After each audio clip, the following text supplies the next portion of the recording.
Good morning and welcome. I'm Kathy Young, the President and CEO of the Tri-Valley Nonprofit Alliance. Thank you for joining us for shaping what's next for California, lawmakers, and nonprofits here at the Bankhead Theater. TVNPA, at TVNPA, we exist to strengthen the nonprofit sector through connection, learning, and collaboration, because nonprofits are essential to the health and stability of our communities. Today is designed to be a true conversation grounded in what nonprofit leaders are experiencing right now and focused on what's next for California in public policy, funding, partnership, and the long-term sustainability of the organizations serving our communities. Before we begin, I want to give a big thank you to Sandia National Laboratories for sponsoring TVNPA's community programs. We're grateful for your partnership and your investment in this work. So now we're honored to be joined by three leaders who bring distinctive perspectives and real influence across the nonprofit ecosystem. First, there in the middle, we have California State Senator Jerry McNerney, representing the 5th Senate District, including the Tri-Valley, and chair of the Senate Select Committee on the Nonprofit Sector. So please help me welcome. And a big thank you to his crew who worked hard to make this happen, especially you, Trevor. I don't know where you are, are you here? Trevor put a lot into this, and the whole team is here, and we're really grateful. We know this was not a small ask. Then immediately on my left, we have Geoff Green, the CEO of CalNonprofits, California's statewide nonprofit membership organization and a leading voice for our sector in Sacramento. They also have a table out in the lobby. If you're not a member of CalNonprofits, check it out and join. It's important for all of us to be a part of this to help the collective power of the nonprofits build. So please help me welcome Geoff Green.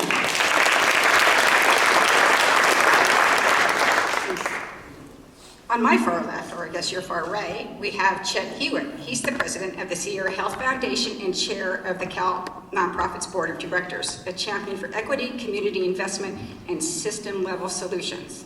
Yay, Chet, thank you. And here's how today's program will work. Geoff will guide the conversation, bringing forward key questions, drawing out perspectives, and helping connect the dots between what's happening local and what's being shaped at the state level. Then we'll open it up for Q&A. When you came in, you should have been told about the QR code. Do we have those out here, Jen? Jen? I can go get them. Okay, yeah, we'll have some flyers with the QR code on them as well. That's how we're going to do Q&A. So if you have a question, scan the QR code. And you can, the reserved was for you, Marty. Just kind of funny. If you have questions for Q&A, put it in here. It's Slido, the app, and then you can upvote someone else's question if you want to, and if they're asking what you would like, upvote it, and we'll raise that to the top. This will help us shape the Q&A portion of the questions that are rising to the top. Okay, and as we move into Q&A, I invite you to keep questions concise and forward-looking, focused on solutions, partnership, and what will strengthen our communities and the nonprofit sector. So, with that, let's get started. Help me welcome, again, Senator McNerney, Geoff Green, and Chet Hewitt. Thank you, Kathy. And thank you all for being here. It's great to be back in the Bankhead. This is a nice place. Not every community has a venue like this, so well done. Thank you again for the invitation. I do want to get back to the whole CAPE thing, though, before we get going. Those are just floating around out there for the nonprofit sector? Okay. All right, we'll talk about that. So we are delighted to be here to have a conversation, and I will frame a couple of these things with some backstory, but I do want to give our panelists a chance to introduce themselves. And I will say, by way of introduction, Senator McNerney has stepped up to a really critical role for us in the state in chairing the the Select Committee on the Nonprofit Sector. It's a relatively new entity, and so this is the perfect moment, and we'll talk about some bills and such later. And Chet has been in this space for decades. He also has roots here in Alameda County, as do I.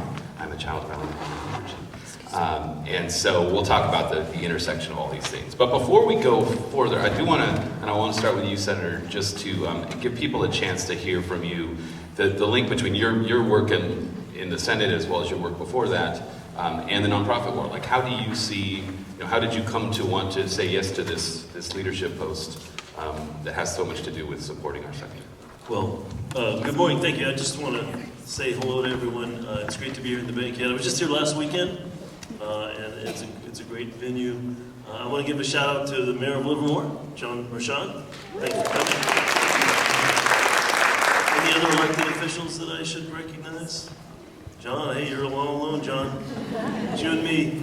And this Cape thing, April 25th, you all are superstars in my mind because nonprofits play such a critical role that is often left out by government, but I don't thought of you as heroes. So I'm gonna have to come and get one of those capes, or have somebody come and get one for me, and I can wear that around and be proud of that. So, when you look around at what's happening, even before the pandemic, even before the current administration, there's a lot of need in the community. I mean, Access Health has been out there forever, and we have food banks. I mean, reaching out for education, for healthcare. I mean, all these things are in need, and there's parts of the community that are in desperate need. And if you can't see that, you need to put glasses on or something. As an aside, when I was in the House of Representatives, one of my colleagues was running for the Senate, and he said that, when you get to the Senate, the U.S. Senate, they give you glasses that you can't see House of Representatives members with anymore. And so it lacked the communication, but that's not the case in Sacramento. The House, the Assembly, and the Senate really do get along very well, and we're colleagues, honestly. But to see the need out there and to find out that there's really great organizations that really fill those niches is truly inspiring. And how can you say no? I mean, the pro tem, the new president pro tempore of the Senate called me a few days after she was elected and said, Jerry, would you like to do the nonprofit? I said, holy cow, are you kidding? Being chair of the Select Committee on Nonprofit is an absolutely wonderful opportunity to work with nonprofits, to see if I can help empower and listen to you all and understand how we can better collaborate and work together to serve those parts of the community that are in such desperate need. So it was just an opportunity that I was thrilled to be offered, and glad. Hope I can stand up in the shoes that she created and led before me. So you guys will have to lead me, but together we'll get there. Thanks, Senator. We're delighted to have you in that role. Chet, maybe if you could share a bit about your various backgrounds in public sector, philanthropy, community, and how you chose this life, because you have chosen a life of nonprofits. Yeah, I've been, let me just say, welcome to everyone, and it's really good to be back here in Alameda County. I spent 7 years as the Alameda County Social Service Agency Director. I see some folks who remember me from back that time. It's been a while, but I think I've done some of my best work while here as well. So it's just, I actually almost bought a house in Livermore many years ago before I transitioned to Sacramento. And so I wish I would have, I'll tell you that, for a whole host of reasons. But I took a job in Sacramento, and it was a little bit too much of a commute for me and my wife to get there. But it's really good to be back. So I've worked in the nonprofit sector in some form or fashion for 42 years. So it's been a long, long time. And usually I just say many, many years, so I don't have to give away my age or anything else. But it's been a really long time. And I've done that in a variety of ways. Lawyer by training, so I started the Center for Juvenile Criminal Justice in San Francisco many years ago, and worked on a few national foundations, Annie Casey and Rockefeller foundations. And my link to nonprofits, because they themselves are nonprofits, is that all the work we tried to do was through nonprofits. Right? Because I say to folks that without nonprofits, foundations are just banks. Right? The work is actually done by the folks who we get to partner with. And then, of course, during my time as Director of Social Services, we contract a lot of work to nonprofits as well. Because whether it's food banks or outreach for enrollment for healthcare, we're really leveraging those relationships to get people enrolled in programs they're eligible for and deliver the services that people actually need. And then, of course, my more recent job at Sierra Health Foundation, which is really run two organizations. The Foundation, which is a grant-making institution focused on the social determinants of health. So when we think about health, it's more than just healthcare, because that's the treatment of illness. We think about health, about the promotion of wellness. All right? And so our orientation is a little bit different than many other health foundations, although the work they do is extraordinary as well. And then, of course, about a little over a decade ago, founded the Center at Sierra Health, which is a large intermediary and runs a number of projects, which we again work primarily through nonprofits. So the health and vitality of the nonprofit sector is essential to our ability to be successful as either a foundation or an intermediary. Thank you. And throughout this conversation, I'm just going to share some of what we see we do a lot of research at CalNonprofits. So we do essentially three things. We do a lot of education. We do some research and sharing of data, because data in this sector can be very hard to come by. I don't have to tell many of you that. And then finally, policy and advocacy, which is a big part of our work. And I would argue at this point, probably the majority of our work is about moving policy. And a lot of that is focused, we're being a statewide organization at the state level. So I do want to share, before I ask you both your perspective on this, so if some things that surprise people on the data side is that nonprofits, if you look at all revenue in the sector, fully half is earned revenue. You know, we are businesses, we all know this. People wag their finger and say, you should be more like business, and say, we are business, what's your question? And so there's a lot of earned income. There's about a third, however, that is public grants and contracts, and that has been growing over the last 30 years. But roughly a third, depending on what subsector you're looking at. So we're talking in an economy of hundreds of billions of dollars in the nonprofit sector, and revenue in the sector was about $430 billion last year. It's a massive part of the economy. So we are good people trying to solve problems and do good things, yes, hence the capes, right? But we're also a major part of the economy and a massive employer. So we'll talk a little bit about that.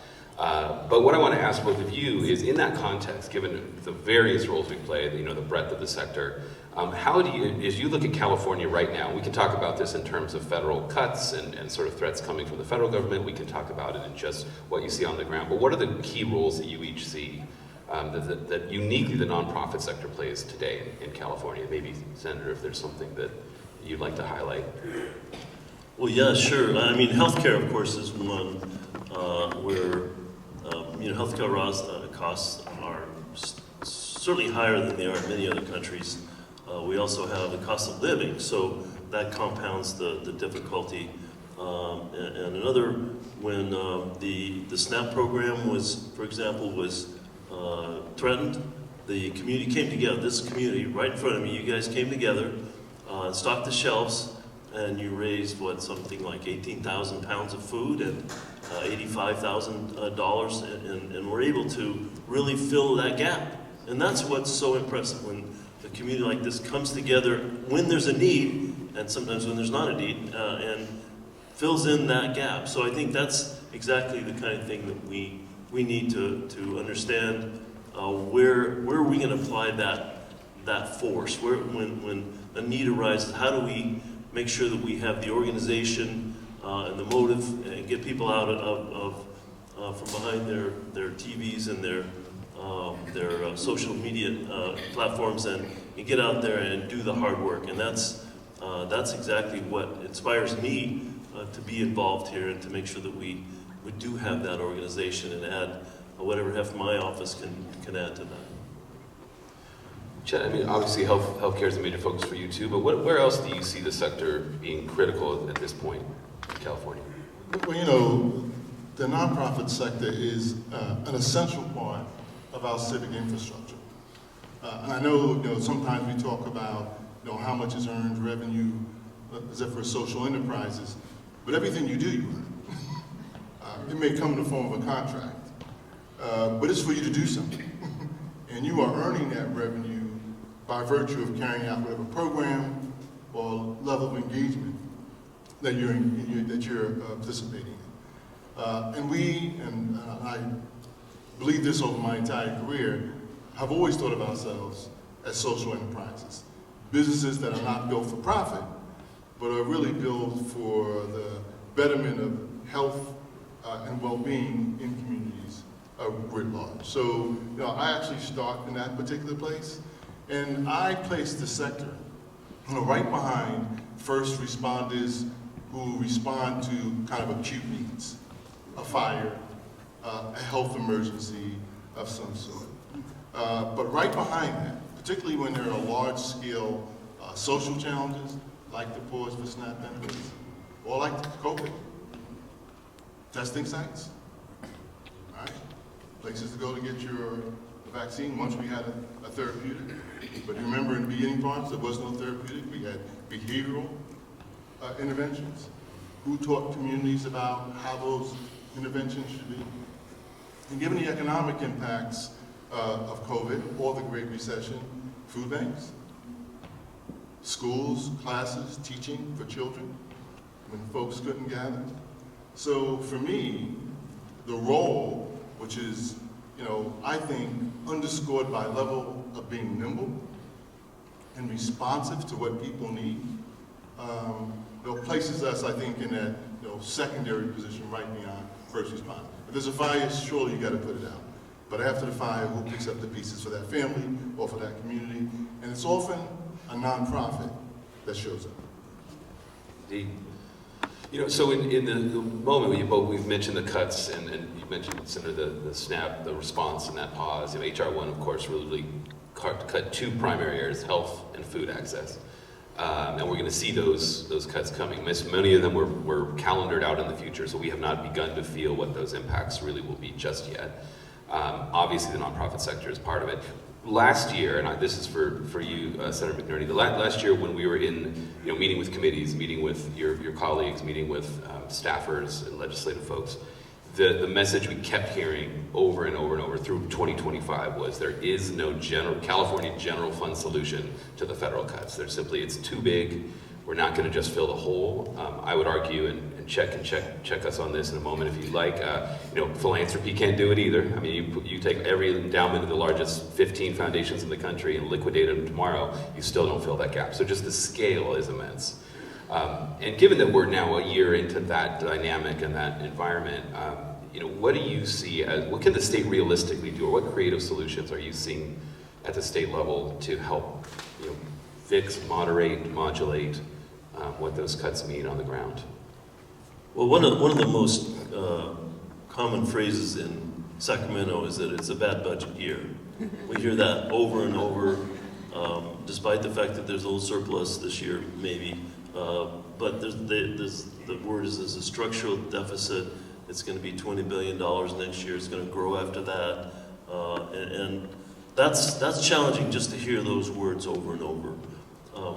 But I can tell you, part of the reason we're there, part of the reason we have that is because the state of California, the legislature and the governor decided to provide health care to all Californians, regardless of your immigration status. And that's been very expensive, more expensive than people expected.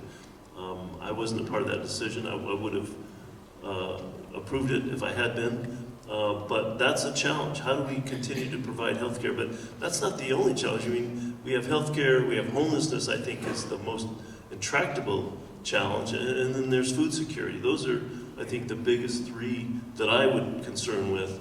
And so you just have to look at what programs are the most effective. I mean, what programs are reaching the people on the ground that need it the most? On the other side of that is revenue. Can we increase revenue? And there's a couple of ideas out there that are pretty interesting.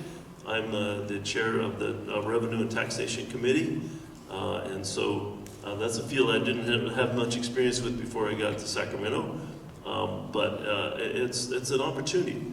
There's some very unfair ways people are taxed and people that pay and don't pay taxes.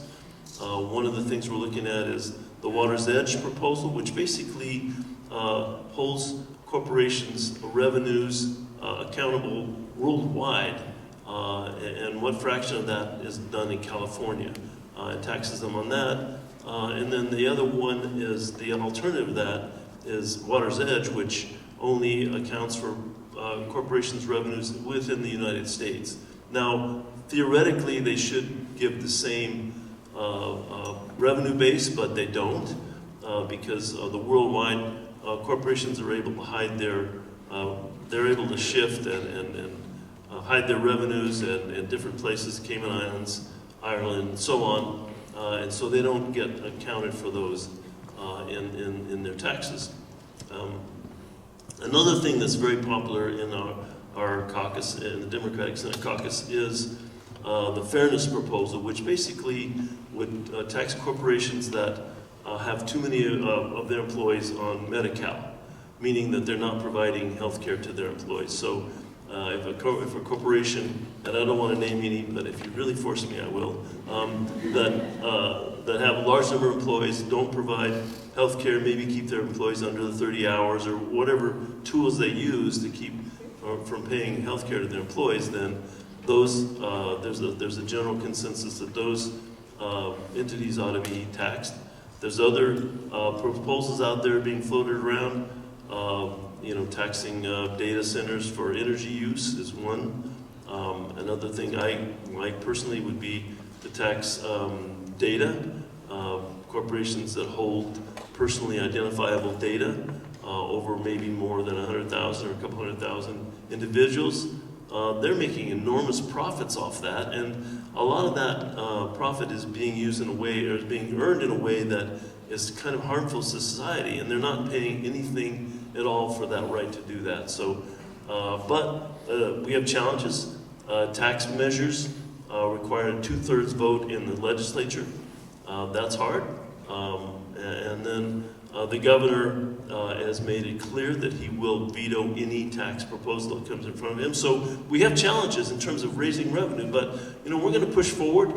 We're going to hold the governor's feet to the fire if he wants to be responsible for seeing homelessness, for seeing people hungry on the streets, and healthcare, people running around on the streets with measles or tuberculosis. Then he's going to have to answer to that. So that's the way I'm looking at it. We have a challenge. We have to figure out how to get through that challenge, and working together both on making sure our revenues are fair, making sure that we have the sufficient revenues, but also making sure that our expenditures are well targeted and doing the job that we think they should be doing. So that's it's a challenge, and to tell you the truth, it's a lot more. I'm a lot more empowered to do the things I think are right in Sacramento than I ever was in Washington. You heard it here first. Thank you, Senator. I have to say it's refreshing to hear someone move to the revenue side of the conversation, because so many folks are afraid of that. We often, when we frame the nonprofit, it's all about what do we cut first. We just skip over the whole revenue question. So I think that's important, and I really appreciate that that's alive and well. So given that we're in this week, let's say that the federal shifts last at least a few years. Are we looking at is this just a temporary squeeze? And Chet, I'll toss this to you. Or is this a moment where nonprofits need to really just rethink how we operate, what our business model is, what our revenue model is? Do you think we're on the right track and we just adjust in a marginal way, or is there something else on the horizon for the sector as a whole? Well, before I respond, I just want to thank the Senate for talking about the revenue side of this equation as well. I mean, it's many folks don't like to have that conversation, but it's really important, because balance in these times, which will require nonprofits to do what we have historically done. Yes, what we think our business models, right? We'll find savings in the work that we do, how we do it, what we're really focused on. We too will make some tough choices about how deeply we'll invest in staff development and other things, which sometimes are viewed as being on the margins of our work, but also essential to our efficacy, our ability to actually have an impact. So, people shouldn't think that somehow nonprofits are looking for the easy way out. And that's not the case. We're some of the best business managers I've ever met have been in this particular sector, to tell the truth. And so, I think we have already begun doing those things. But like businesses in the private sector, volatility is not a good thing. and no one knows how to manage chaos. Right? And we are in a period where things are not just changing, they are chaotic. And that requires, I think, a whole other level of engagement and management going forward. So I think all of those things are kind of part of the complex of strategies that we'll actually use. And when you think about some of the proposed cuts, because it isn't just a reduction of dollars that may come from the feds to the state of California, there's also going to be increased costs. Because when you think about proving work requirements for folks to maintain their eligibility for health benefits, we don't have those systems stood up yet. We think about redeterminations, which used to be annual, but will now be semi-annual for folks to maintain their eligibility. Those things will be require higher levels of engagement while revenues are moving the other way. And I think the revenue piece becomes really important because when you don't do these things, or people lose their eligibility, you don't really save money. You shift the cost to other areas that have to pick it up. So what you'll see is heightened uncompensated care costs, suffered by a lot of our healthcare sector, which are often nonprofits. Kaiser's a big business and an extraordinarily large nonprofit. So we know that those groups will be impacted by that volatility as well. And we know that that does not make our communities healthier writ large. So from a physical health perspective and an economic perspective, those things are really, really important. So we have to mitigate some of those challenges with this balance between new models, reductions in cost, infrastructure, but also offsetting some of those reductions with new revenue. Well, let me add a little bit to that on the revenue side. One of the refrains I often hear in terms of revenue is that the need for additional revenue is that California's expenditures have increased over time. Some say some large percentage, I don't know the number right now, but some large percentage, let's just say 66%, 2/3. There's been a 2/3, and this again, that number is not to be held, but let's just say there's a 2/3 increase in California's expenditures in the last 10 years. And how were we better off now with that increase? And so that's I think that's one of the challenges we have, is to answer that question. As I said before, one of the decisions that the state made was to provide health care to everyone. And by gosh, you don't want to see people running around in the street sick. You don't want to see the emergency rooms overwhelmed, which is going to have actually a higher cost than if they had preventive health care, early health care for chronic conditions. And so looking at how the state's expenditures have grown is going to be a challenge. Do we want to try and taper that growth? Do we want it to continue? And if it's going to continue, then we're going to have to make those revenue decisions.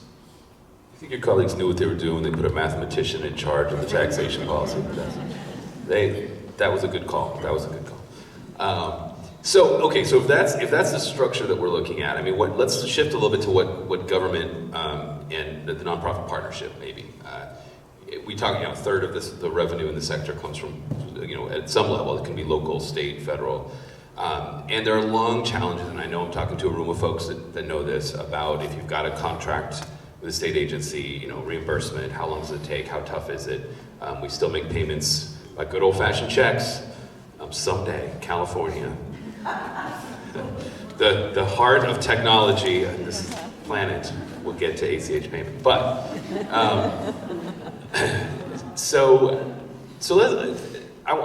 let me say one thing. Can I let the cat out of the bag on the bill? Can I do that? Can I give you the? All right. So Senator McNerney is authoring our say highest priority for the CalNonprofits world. A bill it was introduced yesterday as SB 1240, and this is to establish an office at the state level that will actually be a resource and a go-to and an advocate and an ombuds and a problem solver and a culture, so sort of a go-to place for nonprofits working with the state. So thank you for that. It's just the beginning, right? But we're going to get there. And the idea of this office is to have something like a Go Biz, like a small business advocate. We don't have that as a nonprofit sector. We all know this from experience if you work with an agency. And of course, government is vast, agencies are many, and they all have a slightly different norm and culture, and so we're going to try to normalize that. As we look at how complex that can be working between nonprofits and government, what are some top line, if you had to pick 2 or 3 things that you would just improve or change today, what would those be? How could the state be a better partner to the nonprofit sector when they lean on them to accomplish all that we know they do? Well, I think the bill I've offered, SB 1240, which was the brainchild of the California Nonprofit Alliance, and I was thrilled to see the proposal, because it would create an office within the state government that would do the research and policy for nonprofits to make sure that the nonprofits have the best path forward to assist with nonprofits in terms of granting, proposal making, and so on. So it's a research, and I think those are, and education, providing education to nonprofits on how to go about dealing with Sacramento. So those are the 3 main functions that the office will do. But if you're a for-profit small business, there's Go Biz. You can, the federal government has the Small Business Administration. I mean, you can go and get help, and we need something like that for nonprofits, because, as is pointed out over and over, nonprofits are a significant portion of our state's economy, not only in terms of the services that they provide, but in terms of the people that are employed, the impact on the community. This is a large part of our society and our culture, and we need to nurture it. We need to get reasons for nonprofits to be successul, and to get reasons for people to want to go into the nonprofit sector. So I think this is a tremendous idea. I'm thrilled that I was approached to be able to carry this, and I'm going to take all the credit I can for it next election. Well said. Thank you. Chet, are there some top line changes that I mean, you've worked in the sector side for most of your time, but you've also worked on the governmental side.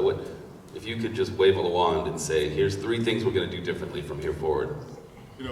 After you asked the question, I sat here and I said, what would be my top 3? And it really didn't take me long to come up with what they would be. You spoke to one of them already, and that is moving to an ACH payment schedule. And let's stop sending checks which get lost in the mail or delayed in the mail or whatever, and allow us to use technology to pay people directly into their accounts for work that they've actually done. The other thing I would say is, to really push for the funding departments to actually do advanced pay schedules. Give you a percentage of your contract up front. In many businesses, if you, I did a recent remodel on my house, and believe me, they didn't start the work until I gave them a little bit of money up front. They knew better than that. And of course, we have a payment schedule around a certain set of deliverables. Right? I think that would be incredibly helpful, because if you don't get the money up front, or some percentage of it, you are actually carrying the cost of doing business. And if you're using a line of credit to finance that, or some other strategy, that costs you money. And I don't think the nonprofit sector should be financing government operations. There's a better way to do that. And then the third thing I would say, looking into what I call fixed fee arrangements, where, if you have a contract, your administrative and cost side is a percentage of that particular contract, because I think that incentivizes nonprofits to be more efficient. Because if the administrative is 15%, if you only get 15%, I'll make the math easy here, smaller numbers, $100,000, yours is going to be $15,000. If it's a fixed fee arrangement, then you can actually move money to where you need for it to be, as opposed to going back for, budget modifications and all the things, which is just simply more work. People act like, oh, just submit it to no cost extension. No, all those things cost something. It's somebody's time or effort or energy. And I think in that way, if you were able to come in at 12% because of your efficiency, then that 3% mileage difference as a nonprofit is earned excess revenue, which allows nonprofits to build up kind of reserve funds that allow them to, move through more volatile periods because they have some reserves to do that. And it would not cost the state an additional dime whatsoever. So those would be my top 3 things which we can actually do today if there was the political will to make it happen.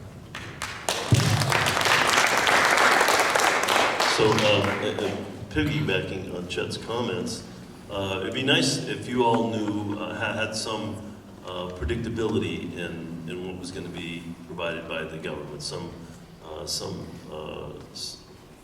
strategy for stable funding, or I mean, every business wants to know what the future is going to look like in terms of their business model. Nonprofits are no exception. If the volatility is just keep coming up here, if you are thinking you're going to get 100,000 one year and like negative 20,000 the next year, you're not going to be able to plan ahead very well. So that's something that I think the Office of Nonprofit Empowerment might be able to advocate strongly for. Absolutely. I'll clap for that. I want to talk, there's some other bills that you've mentioned some of these issues, and these are things that there has been legislation on. So I want to mention in particular your principal co-author in the Assembly on the bill, Greg Hart, who has, there was one bill passed, AB 590 a few years ago. This was the advanced payment bill, but it was advanced payment encouragement bill, is how we might think about it. It was saying, this can be done, here are some examples. It wasn't forcing any agency to use that. Since that happened a few years ago, there's been little evidence that more agencies have adopted as a regular practice, and so now there's AB 1039, which would actually require an advance payment conversation that passed through both houses nearly unanimously last year, but we got the signal from the governor that it probably would get vetoed. It had been vetoed in the past, and so the author is sitting with that bill today. So there are tools alive and well. We talk about, the other thing we haven't mentioned, and maybe Senator McNerney, if you have any comment on this, is the indirect cost rate, aka overhead, aka admin, and how do we make sure that the real cost of the work being contracted or granted actually gets paid for? And are there strategies that we might ask the state to normalize, maybe through the office, something like that? Good question. All right, we're going to work on this one. We're going to talk about this one. And actually, that's in a bill. What is it? It's AB 880, I believe, that Assemblymember Bennett and Hart have. So the good news is there's momentum here. Let me shift to maybe the other side of the coin. So we talked about the value that the state goes to nonprofits to accomplish so many different parts of the state agenda, which is our public collective agenda. How could the state make better use of the knowledge of the nonprofits? Nonprofits know a lot. We're on the ground. We're coming, of by and for communities. A lot of nonprofits are very small, and they were birthed out of a need in a neighborhood or a city or a region. How do you see the state, and maybe it's a committee structure, maybe it's just individual relationships with your constituents? What are the ways that can be is used now, but can be improved upon, about how the state really takes advantage of and asks the right questions to get that knowledge to inform policy? Well, one of the things that's salient to me and my experience is that, I don't know everything, and my staff doesn't know everything, and we really depend on people coming in and talking to us. And people look down on lobbyists. They think, well, the lobbyists are the problem. No, lobbyists are educators. They come in and say, okay, here's a need, and it's often biased, but that's okay. I mean, you need to see what the different opinions are, and if the California Nonprofit Alliance or the Tri-Valley Nonprofits Alliance has a tool or method or person that they can use to inform people in Sacramento and in Washington about their needs specifically, and most of my colleagues here in Washington are eager to help. I mean, they just don't know what's needed. So a transfer of information is good. Now, one of the things that's interesting to me and very beneficial is when you have the Council of Governments come together. For example, in the Tri-Valley, we have Council of Mayors that come together They come to Washington, they come to Sacramento every year, and they've agreed on what's needed. They can say, well, here's a set of projects, and between us in the Council of Governments in this region, we've decided on this, a bridge is our highest priority, or we've decided that this school is our highest priority, and that really makes it a lot easier to respond. It makes it a lot easier to ask for money, it makes it easier to write legislation, and that's something I think that the nonprofit could do. And you know, I met with the Tri-Valley Nonprofit Alliance, I met with your counterparts in San Joaquin County with 20 or 30 nonprofits in one setting, and that was kind of the outcome, is that here's our list of priorities. And so if that can be accomplished within the nonprofit community, that would make this community a lot more effective in terms of its back and forth dealing with the federal and state government. I want to give the Senator credit. There's a handful of legislators at state level who asked the California Association of Nonprofits to come and, you know, just speak, connect, talk to constituents, and Senator McNerney is one of those. So that's, please share the knowledge with your colleagues on how best to do that. I guess associated with this, and this is for either of you, how do we move the nonprofit and that knowledge transfer you're talking about upstream more? Because so often nonprofits are responding after something's already way down the tracks, and we figure it out, we hear about it, we go, oh no, and it's usually the no, stop, as opposed to please go. How do we move that conversation so nonprofits are more at the table in the conversation earlier?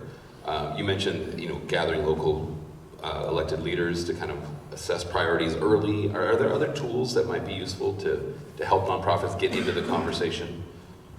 Well, a couple of things, I think, because I think, you know, nonprofits have an enormous amount of knowledge about, you know, how to do things based on, you know, real first-hand experience. It'd be great, and it's why, you know, we at CalNonprofits broadly, but many of us in the sector are really hopeful about there being an office of nonprofits. Because it'd be great if it was a repository for emerging practices as well as best practices. Because, you know, depending on what sector you're in, health or human services or child development, we all have entities that we go to who are, you know, investigating, evaluating, certifying what they might call as promising or best practices. There isn't any way that you can really cut across those things. They're often membership driven, so there's a cost of being part of that as well.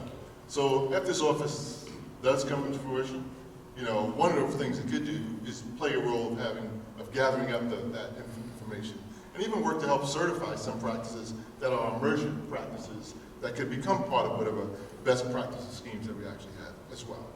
Because one thing that nonprofits are is you are innovators. I say to people that, you know, when you think about the world of best practices as a stagnant entity, it is the death of innovation. Because if all we're doing is best practices, it assumes we know what we need to know about everything we need to do. And that's not where we actually are. And one example for me would be census counts. We had one of the most effective census counts in the history of this country, our last census. It was the first one that was actually done largely electronically. And there was serious concern about whether people would be counted. Who knocked on doors, sometimes on garages, and other places where people now reside, to make sure that count was considered one of the best counts we've ever done. So we've learned a lot about how to do that. Where is the knowledge that came from those experiences located? Now, some of us hold it because you may have been part of some of that activity, but there's no place you can go and research that or have that validated in some way as well. So when I think about this office, there's a number of things that it can do. I think that it would help shape the impression that many people have of the nonprofit sector in really, really positive ways. Because not only are we under attack from a financial and funding perspective, but the reputation of the sector writ large has been attacked. And I think that, you know, when you really sum up the contributions the sector has made, and no, I'm not suggesting everything has always been perfect. Nothing is. Nothing. But I would say, and I would argue, and I think there's a lot of defense for this, that what the sector has provided for the health and well-being, economically, socially, academically, for communities is extraordinary.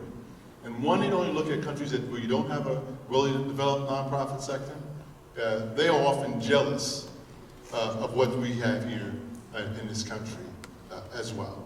So yeah, that offers a lot of need and a lot of creative things that the idea that you're carrying forward, Senator, will be able to do that I think is absent in the space, currently. There is a caution. I mean, it's a great proposal. I'm going to get a lot of support, but there's a cost. And when you have a bill that has a cost that goes through the Appropriations Committee, and that committee can kill the bill without any further recourse. So we have a challenge to get this through the process, and not only in the Senate, but also the same process in the Assembly. So I'm going to work for this, and I think it's a great legislative idea, and I'm going to need support. I need you guys to watch my back and have my back when I go to the Appropriations Committee and say, we need this. It's going to make a difference. There's a return on investment here. It's not just expenditure.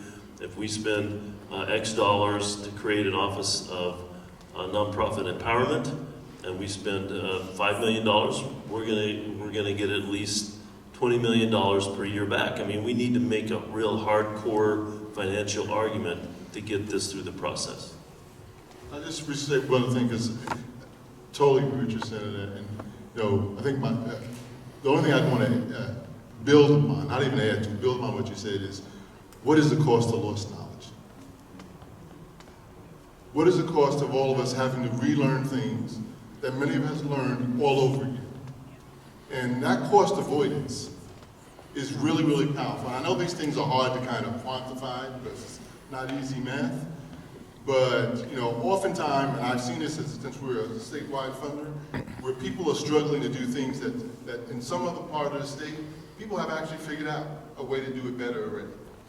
Being able to access that knowledge is a very hard thing to do.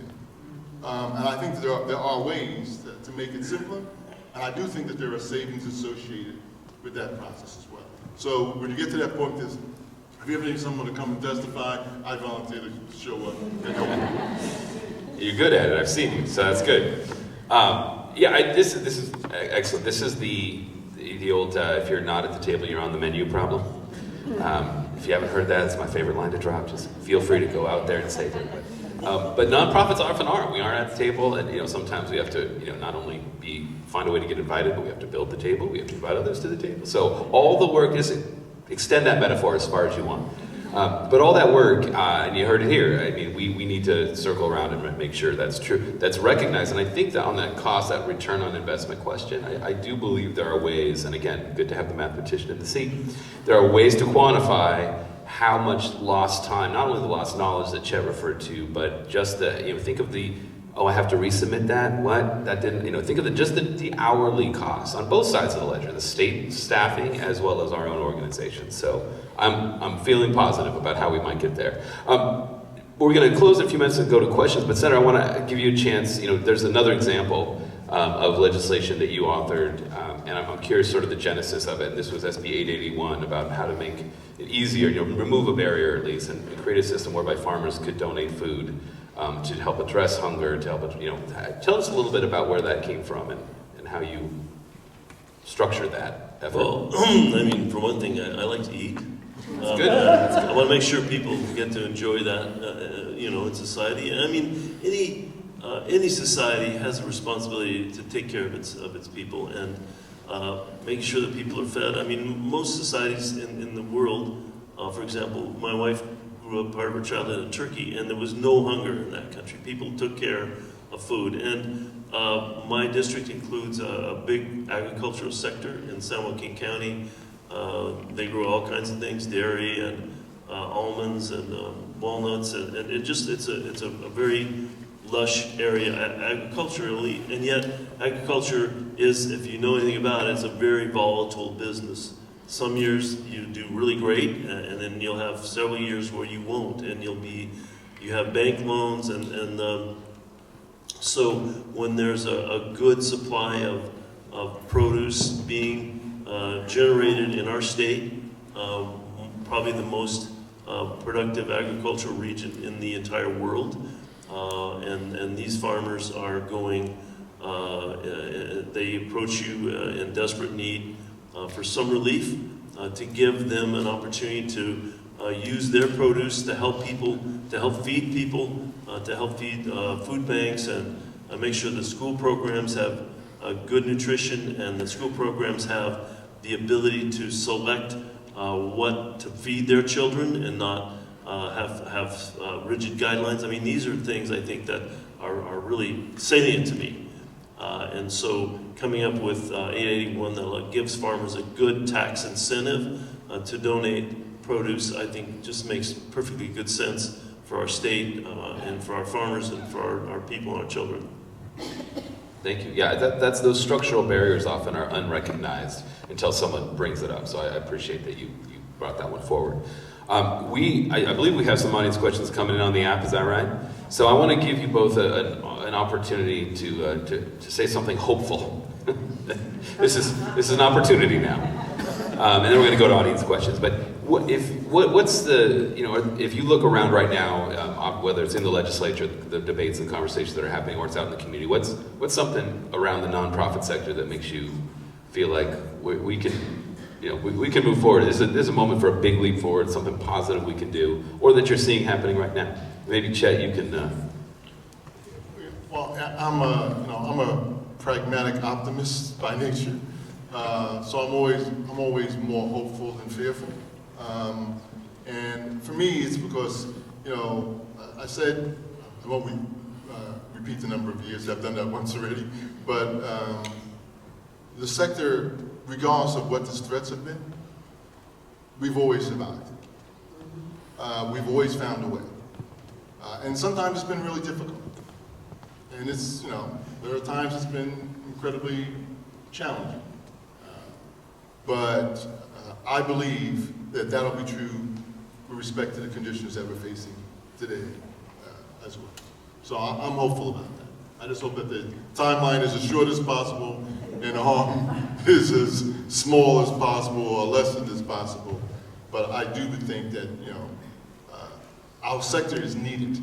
It's not just a good thing to have. It really does deliver for people in incredibly powerful ways. And for those reasons, we will get through this difficult period as well. So what?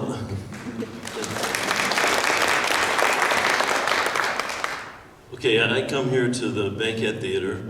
I have several folks in front of me, and all three of our microphones are working. There's no squeaking. I mean, that gives me a lot of optimism. Thank you, Bankhead Theater, for doing a great job here today with us.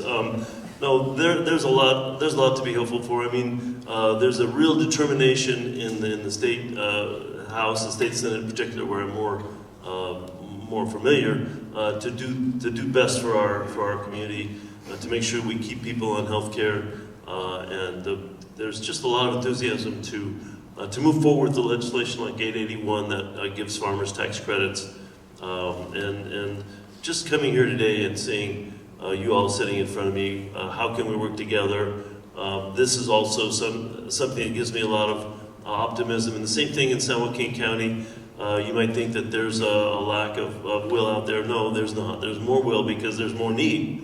So when the need steps up, the response of the community steps up with it. So I think we've got a long ways to go before we get into any trouble that we can't step up and manage.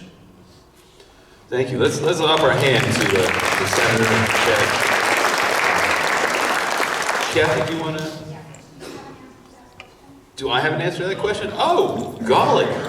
I do. I have the privilege of spending every day talking to nonprofits across the state, and then being an emissary of sorts sometimes with our state legislators. And I have to say the door is open. We have a big job because the folks making policy don't always come from the sector or understand it. But once we can draw that connection, build that bridge between, this is something you care about. Do you realize that the people making sure that that's taken care of are the nonprofits? There's an openness, and I do believe that most nonprofits don't engage in policy work. They have either not the capacity and time to do it, which I absolutely understand, or they think they can't. And so we spend a lot of time retraining yes, exactly. You can. The thing you can't do is be partisan. No candidates, no parties. Everything else, policy, budget, these are priorities, these are moral documents, these are saying what we as a collective state want to see happen. And every time we get a nonprofit, the light goes on and they say, I can do that. So that's what gives me hope, is that we can do more and more of that. And I want to mention another bill, actually. Can I mention another bill before? So, Melanie Sadek sitting right here in front of me.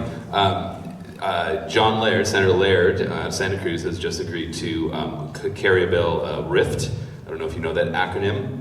Rather than tell you the acronym, let me ask you this question. How many of you have ever been part of an estate or a trust and you realized that you were left assets in someone's will, but it took you one heck of an obstacle course to get those dollars transferred? Raise a hand if you've experienced that. Okay, a couple folks. So this bill is to try to remove those barriers so that financial institutions cannot put up other barriers when a donor's intent will be honored, when they said, I really want to leave whatever assets, and those are always the biggest gifts, to this nonprofit. This bill will help make sure that that is a much smoother, easier process. So that's another great idea that comes out of the nonprofit sector. And since you're sitting right there, I get to bring that up. Okay, we've got some questions. In a California budget shortfall environment, what support can the state provide to organizations whose funding has been cut due to a continued DEI focus? So specifically on the early executive orders that claim that DEI, by the way, I'm just going to partially answer this and say there's no such thing as illegal DEI. That's not a thing. DEI has no legal definition, and it's not illegal even if it did. Civil rights law has not changed. So, but that said, the administration has made it clear that it has a priority to not want to see people doing equity and inclusion work. So, what can the state do on that front is the question. Well, basically, we can look at what's been cut and help identify what category that fits into. If it's healthcare, if it's education, then we can attack that as an education item. We can make sure that that's looked at and paid for through the education. And you may not realize, but Prop 98 requires about 40% of the state revenue to go directly into education. And so make sure that money, and that's a large amount of money, to make sure that that's used. And I think education is probably where that is the most dire. And last year's budget, we increased funding for University of California, for Cal State. We're going to make sure that the Pell Grants and those are backfilled, and that University of California, the jewel of the basically the world's university system, is right here in California. So there's no way we can allow that to be hacked away on some mysterious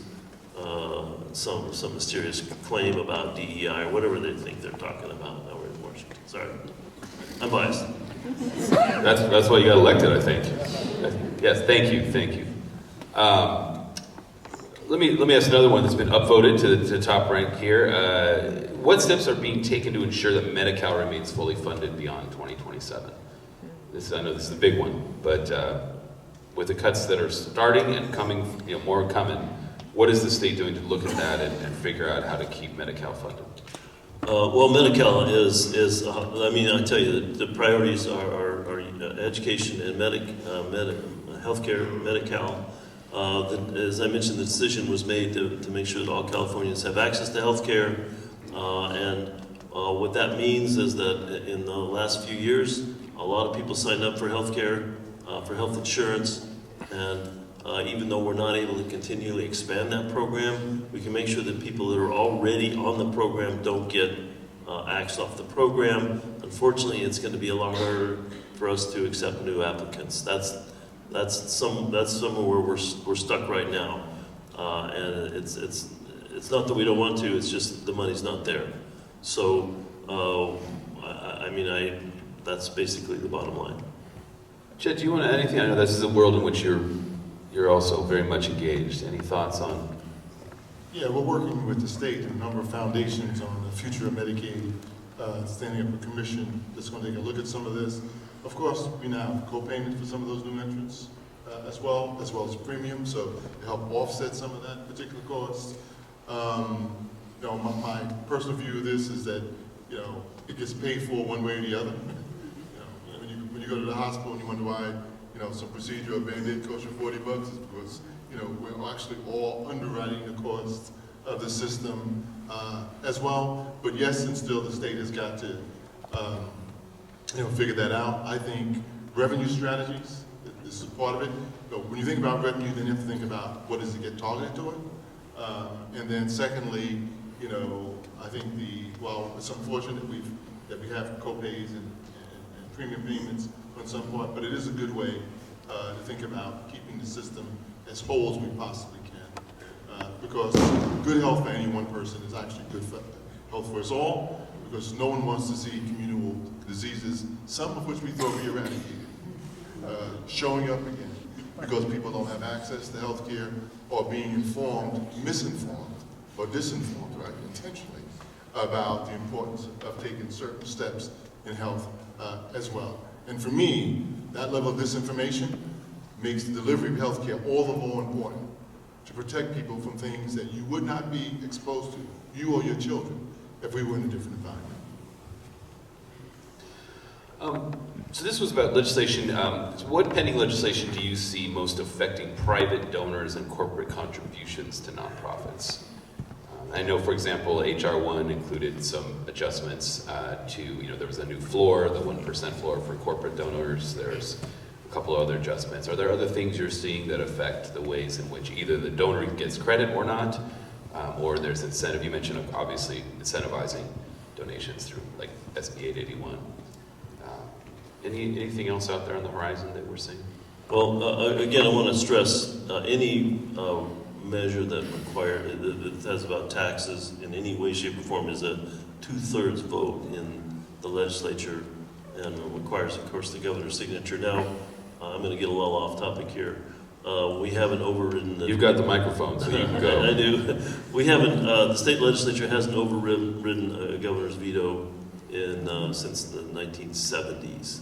And we have the prospect of a governor that may not agree with the legislature on a lot of issues after the upcoming election. And so I'm working with the leadership in the Senate on how we do exercise that right of overriding gubernatorial vetoes, and we'll see.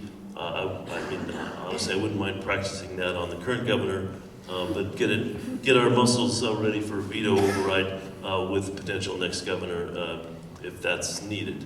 Now,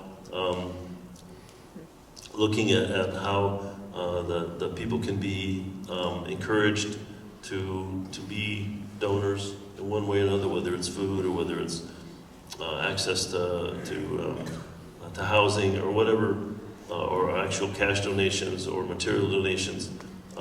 Just looking at tax credits has got to be the most straightforward way to do it, and we'll be looking at that.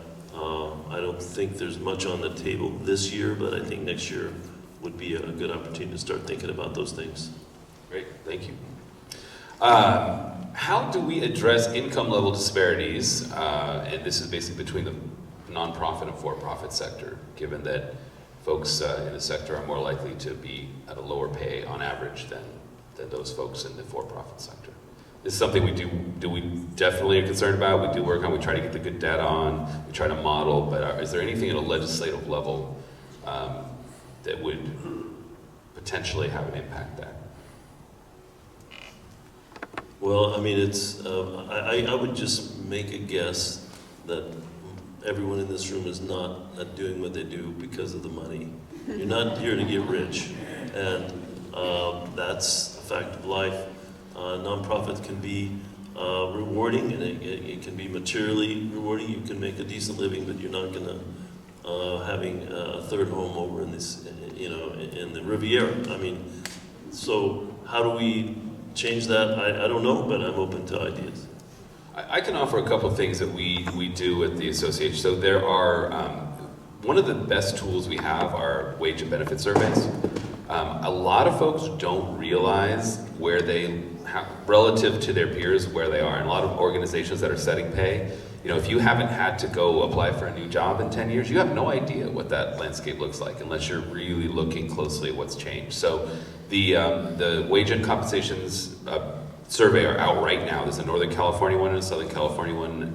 Compensation Associates are the ones that are a partner on that. If you're on our email list, you've gotten that, and if you're not, join on up because we'll make sure you get it. But the more data we have, the more people can look at that and say, oh, we have X far to go. Or there's also some really creative benefits being offered these days, and we try to not only spread the word but model that. Like, for example, we now have a benefit at CalNonprofits that if you come in with student debt, you will get there's a separate payment that was enabled by federal law that helps you pay down your student debt, and it's a non-taxable benefit.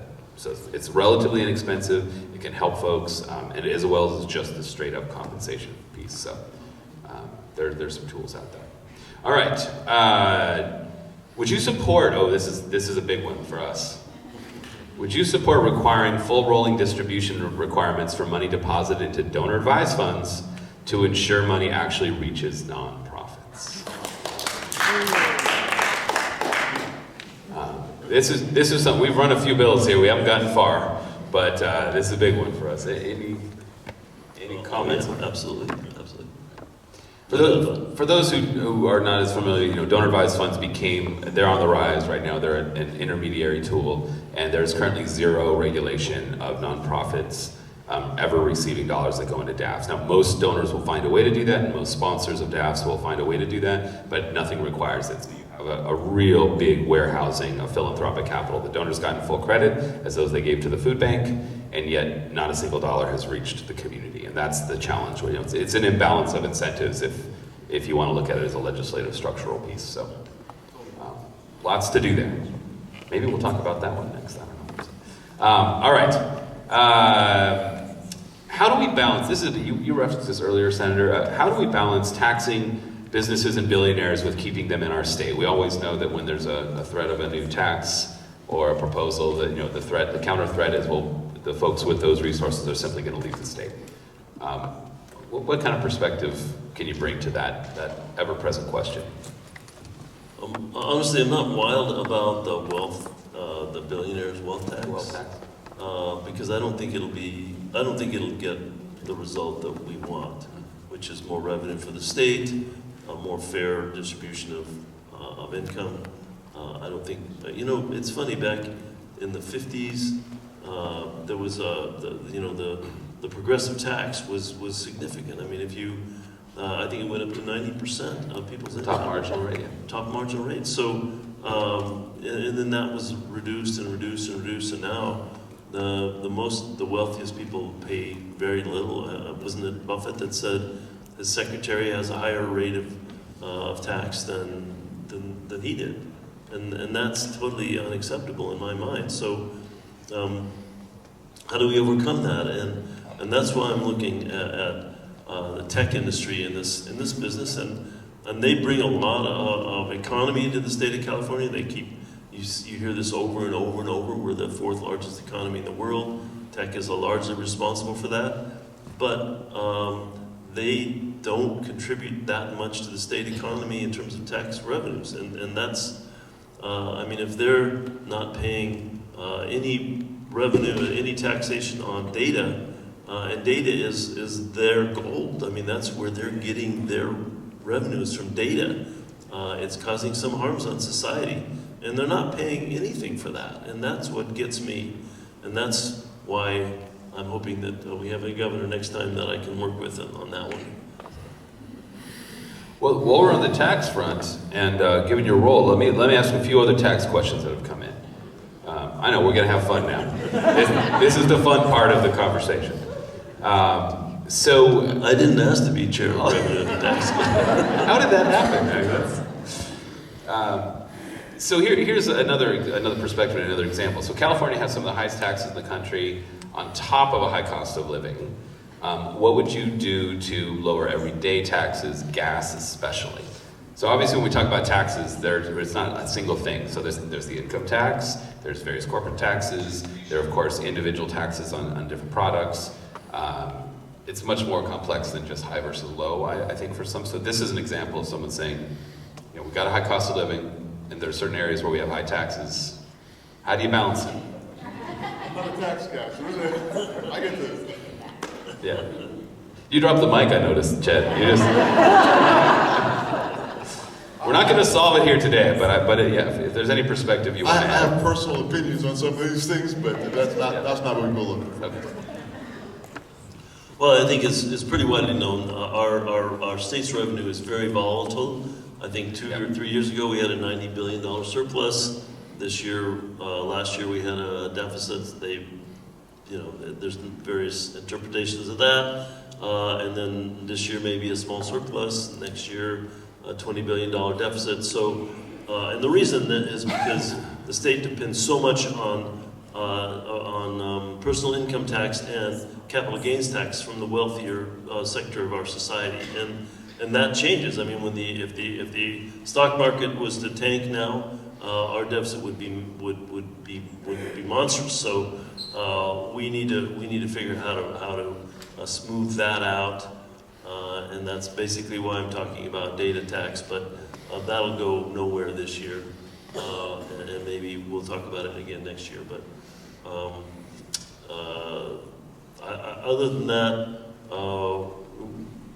it's funny that before, I guess it was in the 1980s and the 1970s, personal income tax from the middle class was one of the basis of California's revenue, and it was pretty steady. We didn't have these big volatile pushes, but who wants to raise income tax on the middle class? I mean, that's not, or who wants to raise sales tax? I mean, that's regressive. So, we need to figure out how to make, I think the big revenue earners, the corporations in our state, pay their fair share in our state, running the state of California. Can I lay one more tax question on the panel before? If you must, yes. One other. This is just a conversation that is now decades old, and I'm gonna say it out loud. Prop 13. The question is, this goes back to what was known as split roll a few years back. But is there support for the split roll would be to roll back pieces of Prop 13 on corporate property tax as opposed to personal property? Is there any energy for that? Is there any support for that idea? There's support. I don't think it's enough yet, but it could be if we work it hard enough and give it a little bit of time. You're right. There's loopholes in Prop 13 for corporations and landowners and so on that we need to address for fairness in the state. And I think there is an appetite for that. I wouldn't count on anything happening this year. All right, we're going to step away from the taxes for the moment. Chet's going to pick up his mic again. So this question is, nonprofits provide services at the community level, but government contracts have not kept pace with the rising costs. What can be done to address this? So this goes to everything from indirect cost rate to just the overall pricing out of the services being granted or contracted with. What can we do at a state level? And this is for either of you that want to jump in. One of the things we talked about when we met with Senator McNerney last year was, some studies about what is the true cost of doing business, and could you really tie, admin and even some of the line items in budget that add up to that kind of administrative cost to the reality of what it really means. Otherwise, again, nonprofits are simply underwriting public activity. I think that would be a great thing. There's a lot of debate about what those true costs actually are. And we should just have a better sense, an objective sense about what those true costs are. And I think, looking at the newest rate for admin costs, the feds have said, kind of the benchmark in many, many respects, but we should consider that to be the floor, not the ceiling, right? And where there is, a true need for administrative costs, that would be met as well. So some study to kind of get a better sense of what true costs are, and then flexibility in contracting so that you can make a justifiable case for why that level of infrastructure is necessary for you to achieve the goals that they're contracting you to achieve, that would be a conversation you should be able to have with that contracting entity. Most of us don't go into conversations thinking you can negotiate any of this. It is what it is. And as someone who's been there many, many times, I'm not going to tell you, no, this is just what it is. I was like, well, what if that's not the cost of doing business? Well, that's just what it is. That is not a good partnership. Where the expectation is that you're going to disproportionately assume a level of risk when risk should be shared between both parties. Do you want to add to that, Sid? Sure thing. For the past generation or so, California as a whole has made a decision to be a leader in some areas, and one of those areas is the environment. And that means reducing greenhouse gases, it means reducing pollution in various forms, and the result of that desire and ambition has been growth of regulations, permit requirements, and lawsuits. And now what's happened is that if you want to do business, you have to go through a lot of different hoops that you wouldn't have to do in another state, say like Texas. And people are saying, well, that's going to drive businesses out of California. Maybe it is. But I think there's a great understanding in Sacramento that has to change, that we have to streamline and make sure that it's easier to do business, that if you want to get a permit, that you have to only go to one office to get that done, and not 3 or 4 different offices with different requirements, and that the regulations that are in place make sense and are accomplishing what they're intended to accomplish without undue expense and headache for business owners. So those are the kind of things that we're grappling with very severely now. And we have a little bit of leeway, but I think there's an understanding that that's going to have to be one of our big goals. I think Ezra Klein talks about the affordability issue, and that's kind of the sort of zeitgeist about where we are right now. We have to make things more affordable in California. If you want to build a house and it meets local traditions, then you should be able to build that without having to go through all these additional expenses and permits. Yes, the abundance framework that he's been pushing. All right, we've got time for, I think, just one more question here. We're looking at signals here from Ken. And we have a philanthropy question. I've been trying to get through all the upvoted questions here. So, the final question. Do you believe that philanthropic institutions should be asked to pay out more this year in light of federal attacks on nonprofits? I think that requirement needs to be looked at, not just in light of today's conditions, I think on a much more permanent basis. Many institutions are paying out in response to the time frame, but the 5% will still be the rule as we move beyond this period. I can say that Sierra Health, not the largest foundation, but our payout rate has been between 8 and 12% in the entire 19 years that I've been there.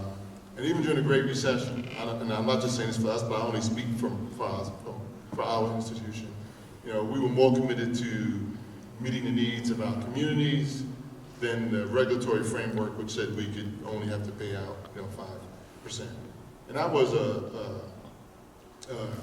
idea that was supported by our board.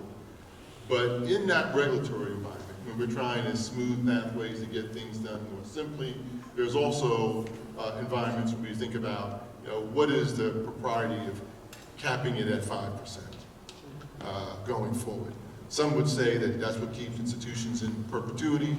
My belief is we should not be in perpetuity chasing the resolution of problems. We should be trying to figure out, are there some things that we should resolve? I would say many people in my sector don't agree with that, but I would say if 5% is supposed to be perpetuity, you could last or be in business forever. No one has ever met that benchmark in the sector. That's not been achieved. Although folks have been able to stay pretty steady state, because 5% idea is perpetuity, that you maintain your spending power as well, which means you have to get 8% returns on an annual basis, and history is close to the 5. So it's not a real framework to be pursuing, particularly when the pursuit of that framework means things that we could do don't get done. I said earlier about what's the trade-off in terms of lost knowledge. what's the trade-off in terms of lost impact, if the idea is simply that some institution will be here longer than most of us will be alive. That should not be the outcome. I actually don't believe, and I say this as one person in this space, that is the kind of moral underpinnings of philanthropy. All right? That's a structural model. That is not the goal. The goal is to be of help and assistance to people who need it. 5% was always supposed to be a floor, not a de facto ceiling. So here we go. Senator, I want to give you the last word. Anything you want to leave folks with here to as we wrap up today? Well, good. Thank you all for coming today. It's been a pleasure. I hope I was able to answer your questions and not get in too much trouble with my staff. But we're going to do the best we can to open up a real line of communication with the nonprofit sector. And I'm thrilled to be in that position to chair that select committee, and I look forward to the future with you all. Thank you so much. Thank you to our panelists. I'm going to pass the mic back to Kathy. All right, thank you so much. Thank you. Okay, so thank you again to Geoff Green, Senator McNerney, and Chet Hewitt, and thank you all for showing up today for the nonprofit sector, so thank you. If today reinforced anything, it's that nonprofits are a core community infrastructure, and strong communities require partnerships between nonprofits, government, and philanthropy, as we saw today. So I just again want to thank you all for showing up.